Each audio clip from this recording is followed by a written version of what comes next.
They never saw him as anything more than a pilot, just another face in uniform. By the time they realized who he truly was, what he actually meant to the company, it was far too late. The damage was already done. The wheels of change had already been set in motion. He had quietly pulled the trigger on their downfall. Jordan Richardson stepped out of his sleek black sedan, adjusting the cuffs of his immaculately tailored navy suit. The parking lot at Skylink Airways' sprawling headquarters in St. Louis, Missouri was already buzzing with activity. Reserved spots filled, executives in designer suits chatting as they sipped coffee and checked their emails. Today's agenda? A standard quarterly shareholders meeting, numbers, slideshows, plans for expansion. It was supposed to be business as usual. But as Jordan approached the glass-paneled entrance, he felt it. That quiet, gnawing tension he had grown to recognize over decades. The kind that crept into spaces where he was not expected, not welcomed. A uniformed security guard standing at the doors gave him a once-over, then looked away, his gaze scanning for someone more important, someone who fit the mold. Jordan felt the briefest sting of familiarity. It wasn't the first time. Inside, behind a sleek reception desk, a young woman barely in her 20s glanced up from her glowing phone screen. Her eyebrows arched the moment her eyes landed on him. Her tone was casual, almost bored. "Deliveries go around back," she said without fully looking up. Her voice dripped with assumptions, formed in a second, and delivered without hesitation. Jordan's fingers tightened around the handle of his briefcase. He exhaled slowly, resisting the impulse to correct her sharply. "I'm not here for a delivery," he said evenly, keeping his voice composed. She barely blinked. "Maintenance requests go through the portal. It's company policy." Jordan was dressed no differently from the high-ranking executives already upstairs. Crisp shirt, polished shoes, a commanding presence that came not just from attire, but from experience. Yet she didn't see that. She didn't see him. What she saw was someone who didn't belong. "I'm here for the shareholders meeting," he said, the firmness in his voice rising ever so slightly. That got her attention. Her expression faltered.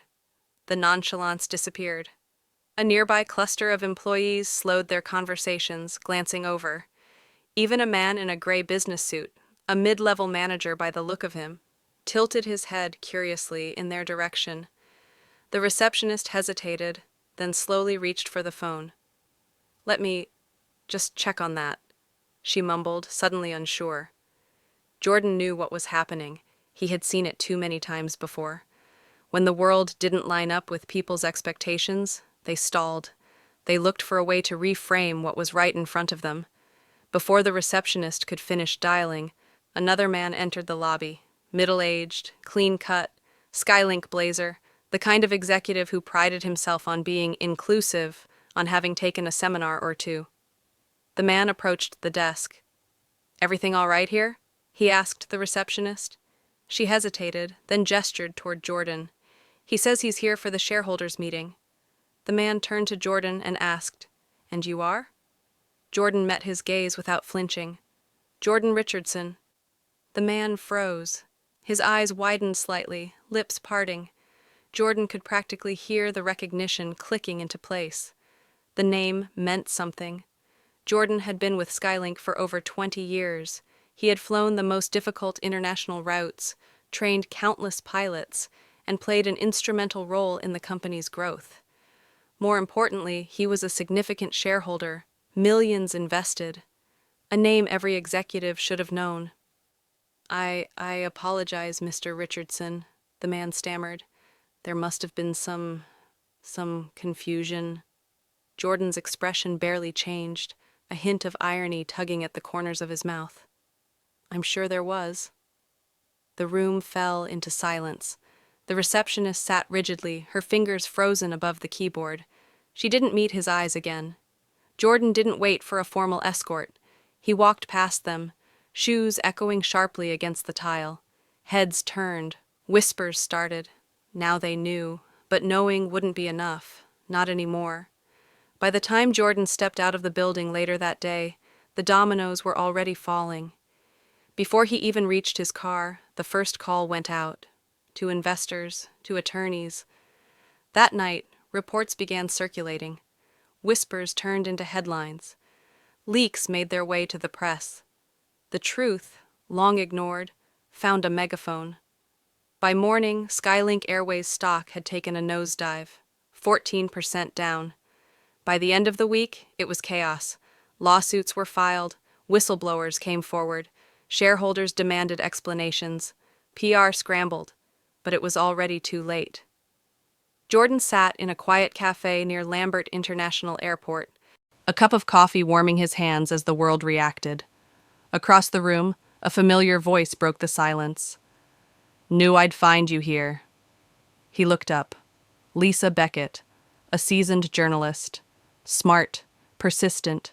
She'd followed the story closely. She pulled up a chair without waiting for an invitation. "Skylink's crashing hard," she said. "Do you feel like you've won?" Jordan took a slow sip of his coffee.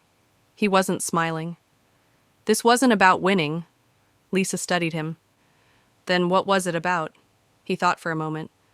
"It was about finally being heard," he said. "About breaking something that never should have been allowed to stand that long." She nodded slowly. "Do you think you did?" "I think," he said, watching a headline scroll across the nearby TV. "They're listening now." Lisa reached for her notepad. "Before I go, give me something for the story." A final quote. Jordan checked his watch. A flight to catch. But he leaned forward. "Power only stays in the hands of a few, if the rest of us let it." Lisa scribbled it down, eyebrows raised. "That's going to stick." Jordan tossed a few bills onto the table and stood. As he reached the door, Lisa called out, "What's next?" Jordan paused, then smirked. "I keep flying." And with that, he disappeared into the light of a new morning, calm, certain, and unapologetically powerful. If you like the video, please subscribe to the Story Hub and press the bell icon